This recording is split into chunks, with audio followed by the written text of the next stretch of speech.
ठरलं तर मग या मालिकेच्या पुढील भागात आपण पाहणार आहोत अर्जुन प्रियाच्या रूममध्ये जातो.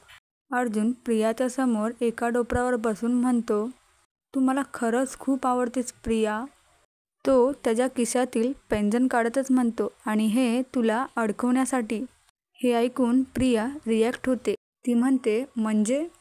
अर्जुन लगेचच भानावर एक म्हणतो, आय मीन तुझ्या पायात घालण्यासाठी.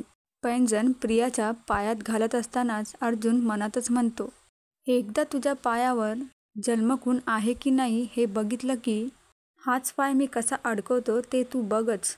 पैंजण घातल्यावर अर्जुन हसतच प्रियाकडे बघू लागतो. प्रियालाही खूप आनंद होतो. संधी साधून अर्जुन प्रियाचा तळपाय वरती करतो. प्रियाचा तळपाय पाहून त्याला खूप मोठा धक्का बसतो. प्रियाच्या तळपायावर तुळशीपत्राची खूण असेल का? पाहण्यासाठी बघत राहा स्टार प्रवाह मराठी मालिका यूट्यूब चॅनलला. सबस्क्राईब नक्की करा. प्रेक्षकांनो, व्हिडिओ जर आवडली तर व्हिडिओला लाईक करायला विसरू नका. तुमचे एक लाईक आम्हाला अशाच व्हिडिओ बनवण्यासाठी प्रोत्साहन देतं.